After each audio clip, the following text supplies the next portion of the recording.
Very good afternoon to all of you.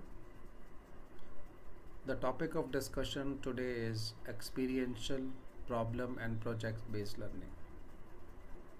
I think this topic is a need of the hours, as with the implementation of National Education Policy 2020, lot of work is to be done for experiential problem and project based learning. But before going into the detail of the topic, I think any learning depends upon two parameters. One is expectations and one is attitude. Let me share two stories over here. One is from the book The Habit of Winning by Mr. Prakash Iyer. In this particular story, the principal of one of the school in Texas, he wanted that his school students come to the top. So what he did, he selected 30 students from the batch and put them in a particular separate class. And from the entire faculty, he chose 3 faculty to teach them. What happened thereafter, since they were the chosen students and it was a privilege for all the students, so they put up lot of work. They spent extra hours studying. Their parents cancelled all their plans for the another 3 months. They put up their vacational schedules. They put up their holiday schedules. On the other hand side, the 3 faculties, they all, since they were the chosen from the entire lot of near about 30 faculties, they were very much excited. They gave extra assignment. They gave extra guidance. They nurtured the students. And ultimately, after 3 months, when the result came, all the 30 students were the top of the particular state, that is Texas. All these 3 faculties who have been chosen, they came to the principal and said to him that, "Sir, thank you very much for giving us a chance and giving us the top 30 student of the school, and they were able to come at the top, and we were the chosen one." The principal said that, "I didn't do anything great. I put up the name of all the students of that particular batch in a box and randomly picked up 30 students. So they were those 30 students randomly picked." Surprisingly, teacher thought another way also. "Of course, sir, we have put up lot of work. We have done lot of hard work with them. We have mentored them like anything. Thank you for choosing 3 of us." At that point of time, the principal said that, "See, I did the same thing with the faculty also. I put up all the name of the faculty in a box and randomly picked 3, and you are all 3 of them." The real motive of this particular story is that the power of positive expectation. That if at all you expect something and you do something great, or maybe when you are expecting something, you are bound to achieve it. That is what is the power of positive expectations. Now let us go to the second story. Second story is regarding the attitude. Attitude is everything. Change your attitude, change your life. And in fact, when we are going to discuss this particular topic like experiential problem and project based learning, attitudes is the key to success. Let me share one story over here. One fine day on 30th December 1999, God chosen 3 person, Mr. Bill Clinton, Mr. Colin Powell and Mr. Bill Gates. And he said to them that you are the 3 chosen one from the entire country. And I want to give you a certain message. You are required to share the message to the citizens. And the message is that I am going to finish the earth tomorrow. In fact, what God is trying to say, that he is going to finish the earth tomorrow. Next day, Bill Clinton, since he was the president, as per the protocol, he has to give the statement first. He shared to the citizen that God has given one good news, and I have one good news and one bad news for you. The good news is that God do exist. भगवान होते हैं, स्वर्ग होता है. But the bad news is God is going to finish everyone tomorrow. Now comes the terms of Colin Powell. He said that I have one bad news and one good news. And the bad news is, oh my God, God do exist. Till now he was thinking there is no God as such, because he was very much aware that he attacked Iraq on the pretext of Iraq having the mass destruction weapon, when ultimately when everything was down, he could not find a single mass destruction weapon in Iraq. And that was a reason, that was a bad news for him, because God do exist. And the good news is that USA is going to finish Iraq tomorrow. Now you can imagine, since tomorrow is going to be the end, he wanted to take the credit of that particular part himself only.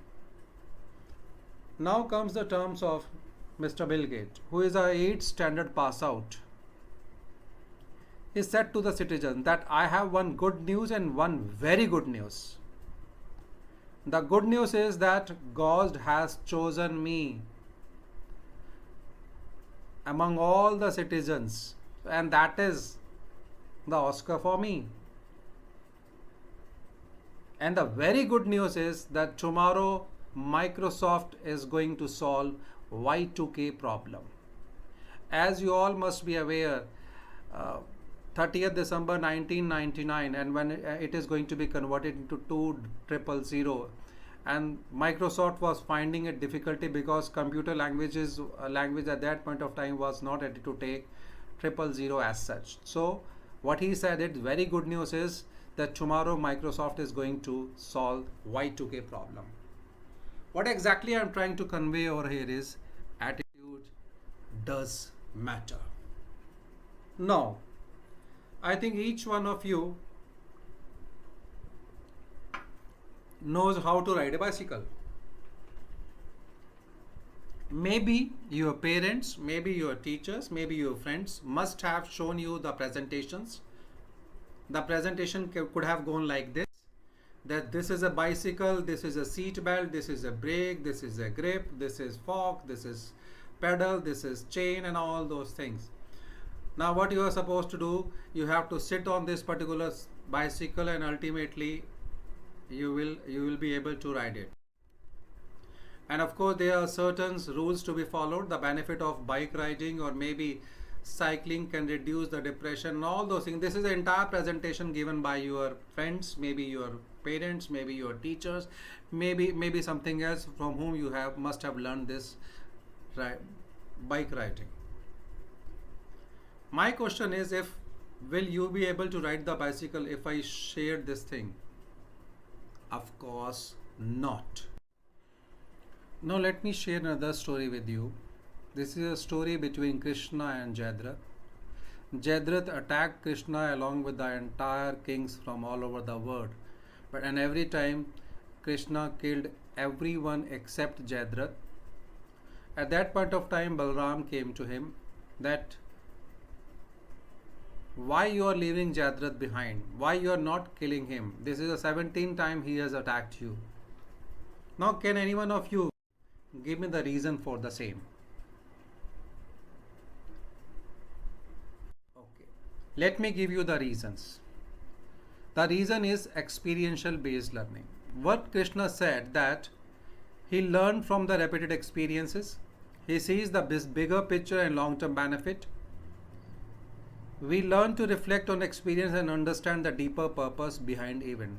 What he said, that I don't need to go to all the kings to kill them.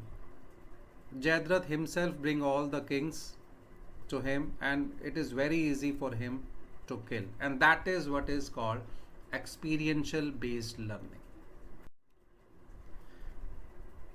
If I go deep into the topic, this is how experiential based learning make me understand. Only lectures, reading, audio, demonstration, discussions, and experience based learning, 75% of the time I hear and I forget, I see, I remember, I do and I understand. That is what is experience based learning. If I go to the definition of experiential learning, it is not just about the any random activity we are trying to give. It is a structured blend of both actual experience and directed learning. Means we are providing both the things, actual experience along with the learning also. Here comes the call experiential learning theory. What he said, that every experiential learning talked about four stages. One is experience, reflections, thinking, and applications. As far as experience is concerned, what normally happens in that particular stage, learner actively do some activity or maybe face some real or stimulated situations. The teacher role is to design the experience, give tasks without maybe some activities like role play, experiment, problem solving, or maybe simulations. The second stage is reflection stage. What happens in this particular stage is learner think back and analyze what has happened. Maybe the activity which he has just experienced, he think back, try to unanswer many questions, maybe which are coming into his mind. The teacher role is ask guiding questions and encourage the discussions. Student activity can be in terms of group discussion, reflection notes, or maybe peer feedback. The third stage is abstract conceptualizations. Learner connect theory to the concept. Teacher role is explain the concept, link with the theory or link with the experience. Here we can have the concept mapping as an activity. And last is active experimentations. Learner apply the knowledge maybe in a much better improved stage. Teacher role is to provide the new task or maybe the encourage the application of that previous task. Student, what they normally does in that particular thing is the solve new problem, redesign the activity or maybe the real life application. So this is all the stages of experiential learning. Now if I go back to the riding a bicycle, very first stage is the learner gets on a bicycle, attempt to ride it for the first time. They experience balancing, pedaling, steering, and may even fall. That is the experience they are going to get.